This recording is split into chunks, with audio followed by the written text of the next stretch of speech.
안녕하세요. 썰스타그램입니다. 오늘의 사연 시작해볼게요. 안녕하세요. 저는 올해 23 되는 대학생이고요. 현재는 대학교를 휴학한 채 부모님 거주지 근처로 이전해서 살고 있습니다.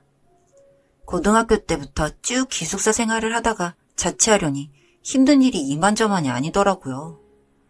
우선 쉴 틈 없이 빠져나가는 생활비가 제일 문제였어요. 가랑비에 옷 젖는 줄 모른다고 모아뒀던 푼돈도 다 쓴 지 오래고, 그렇다고 사회초년생인 23이 큰돈을 벌기도 힘들잖아요. 몸이 안 좋은 관계로 휴학한 건데 막노동도 할 수 없어 고민하던 차에 부모님께서 식당 알바 개념으로 홀서빙 일을 권유하시더라고요. 저희 부모님이 식당을 하시거든요.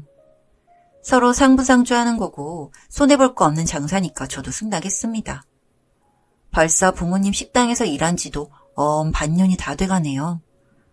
짧다면 짧고 길다면 긴 시간 동안 수없이 많은 진상을 봐왔는데 그 중에서도 정말이지 역대급 진상을 만났던 일을 적어보려고 합니다. 저희 부모님 식당이 시내에 개업한 것도 아니고 마을 외곽에 있는지라 단골 손님이 많은 편입니다. 동네 주민들 입소문으로 간간히 들리거나 지나가다 우연히 들리는 정도고요. 그래도 맛이 좋아서 손님은 꾸준히 오는지라 수입은 꽤 짭짤하게 잘 나와서 다행이죠. 저는 처음 일을 시작할 때 시내에 있는 식당도 아니고 진상이 있어봤자 얼마나 있겠어 싶었는데 정말 상상 그 이상의 진상 고객들이 많이 오더라고요. 음료는 서비스로 제공해 줄 수 있는 거 아니냐, 먹다 남은 소주를 포장해 줄 수 있냐 등등 별별 이상한 요구를 하면서 억지를 부려요. 또 누구는 식당에서 쓰라고 제공해주는 삶은 행주 같은 걸 다른 테이블에서까지 훔쳐서는 집에 가져가더라고요. 정말 어이가 없어서. 그래도 별 수 없으니까 혈압 오르지만 입소문으로 운영하는 동네 식당인지라 웃으면서 응대해줬는데 제가 앞서 언급했던 진상 아줌마한테는 차마 그럴 수 없더라고요. 그 진상 아줌마는 저희 식당 단골이었는데 와서 메인 메뉴를 주문하는 일은 일절 없었고 사이드 메뉴랑 함께 소주를 시키는 일이 잦았습니다. 그러고는 한참을 앉아서 주절거리다 가는 거예요. 저희 어머니를 붙잡고 어찌나 말이 많던지.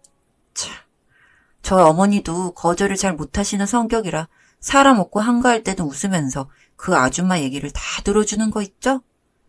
처음에는 답답하기도 하고 영업방해 아닌가 싶었지만 갱년기인가 보다 하고 넘겼죠. 그런데 정말이지 상상을 초월할 정도의 상식 밖의 일이 벌어지더라고요.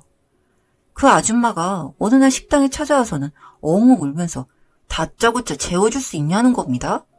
저희가 식당 옆에 작은 쪽방이 붙어 있어서 일하다가 쉴 수도 있고 사람 없는 타임에 잠시 눈도 붙이고 하는 직원 휴게소 개념 같은 공간이 있거든요.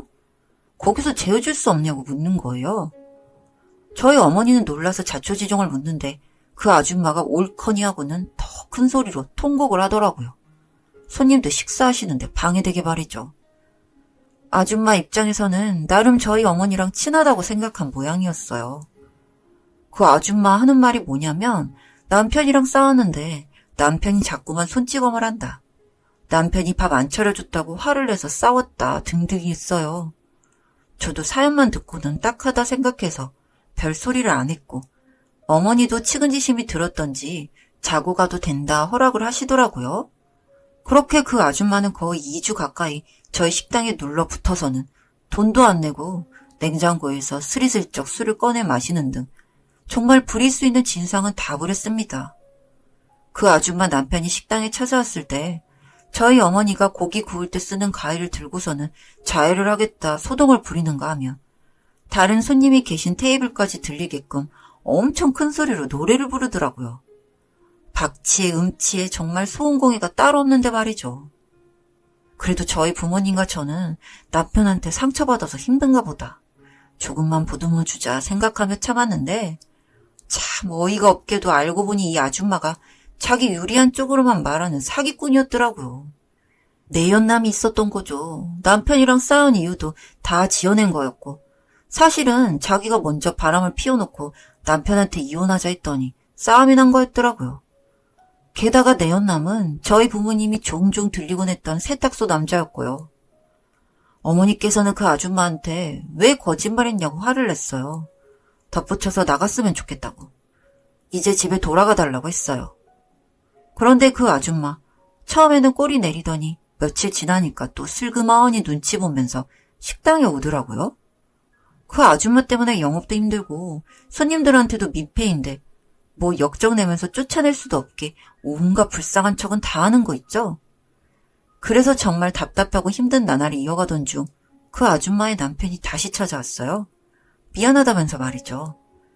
동네 장사라 그런지 알 사람은 대강 서로 얼굴을 알고 지내는 사이라서 저도 꼬박 인사를 드렸죠.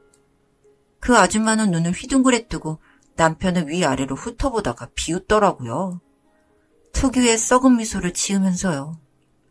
그 아줌마 화장도 진하고 향수도 독한 걸 뿌리는 게 참 사나운 인상에 그런 웃음까지 지으니까 더 꼴불견이더라고요. 게다가 돈도 안 냈으면서 테이블에 놓인 상추랑 고추를 질겅질겅 씹었어요. 남편은 아줌마의 반대편에 앉아서 얘기 좀 하자고 하더라고요. 저는 뭔 일인가 싶어 예의주시하며 지켜봤고요. 어머니는 그때 주방 일을 하고 있으셔서 상황을 전혀 모르고 계셨어요. 얘기는 뭔 얘기야? 할 얘기 없으니까 비켜 라며 그 아줌마가 제법 사납게 쏘아붙이더라고요. 식당 내 금연인데 보란듯이 담배까지 뻑뻑 피워대면서 말이죠. 담배랑 고추의 황당한 조합까지. 담배 한번 피고 고추 한번 와그작 씹고 그 모습이 여간 우스운 게 아니었어요. 심지어 그 담배는 제가 구매했던 담배였더라고요. 손에 쥔 라이터도 여자친구한테 선물로 받았던 제 라이터였고요. 아저씨는 왜 그랬냐는 듯 화를 애써 억누르는 사람처럼 묵직한 음성으로 나무랐어요. 저는 귀를 쫑긋 세워서 얘기를 엿들었고요. 이야기의 내막을 듣다 보니 그 아저씨가 아줌마의 세 번째 남편이라는 걸 알게 됐죠. 게다가 바람 피운 게 이번이 처음이 아니었던 거죠. 수시로 피워왔던 거예요. 걸린 전적도 여러 번 있고 저는 저 진상 진짜 웃기는 아줌마네 싶어서 웃음을 꾹 눌러 담고 있는데 글쎄 그 아줌마가 다짜고짜 소리를 빽 지르면서 피던 담배를 아저씨 얼굴에 던지더라고요. 아저씨는 당황했는지 말문이 턱 막혔고요. 얼굴이 불그락 푸르락 달아오르게 화가 날대로 난 모양이었고 그 순간 아저씨가 배추를 한 손 가득 집어들더니 그대로 아줌마 뺨을 쳤어요. 아프진 않았겠지만 물기에 젖어든 배추가 얼굴에 착 달라붙는 게 여간 우스꽝스러운 게 아니더라고요. 식사 중이던 손님들도 몰래 보고 있었던 건지 웃음이 팡 터졌고요. 저 역시 참았던 웃음을 터뜨렸어요. 그 아줌마는 당황했는지 그 자리에서 일어나서 식당 밖으로 나가더래요. 별별 욕지거리를 다 하면서 말이죠. 아저씨는 화가 누그러지자 저희한테 꾸벅 사과하면서 나가셨는데 그 아줌마랑은 어떻게 화해했는지 풀었는지는 모르겠어요. 아마 화해는 못했을 거예요. 그러니까 이혼했다는 말이 떠도는 거겠죠? 그 아줌마는 그때 이후로도 몇 번 찾아왔는데 그때마다 상황을 다 아시게 된 아버지가 밀린 술값 청구한다고 이야기하니까 더 이상 찾아오진 않았네요. 뭐 그 뒤로 남편분과 어떻게 됐는지 자세한 내막은 모르지만 소문에 의하면 내연남이랑도 깨지고 남편이랑도 정식 이혼하게 됐다 하더라고요. 그런 진상은 혼자 사는 게 답인데 말이죠. 또 어디서 누굴 꼬아내고 있는지는 모르겠지만 제발 남한테 민폐 끼치면서 살지 않았으면 좋겠어요. 사회 나와서 이런저런 사람 다 만나고 나니까 조금 더 강직하게 살아야겠다는 마음가짐도 생기고 뭐 그 진상 아줌마 상대한 것도 꼭 최악의 경험만은 아니었던 것 같습니다. 그냥 이런 사람도 있구나. 황당한 일은 누구나 겪을 수 있구나 싶어요. 어쨌거나 살아왔던 앞으로 살아갈 인생에서 가장 황당했던 사람 썰을 풀어달라면 이 아줌마 얘기는 꼭 들어갈 것 같다는 생각이 드네요. 그 뒤로 손님은 손님으로만 상대하자 앞으로 이게 저희 식당의 영업 수칙이 됐습니다. 고객은 고객일 뿐이라는 건 말이에요. 여기까지 썰스타그램이었습니다. 구독과 좋아요 부탁드릴게요.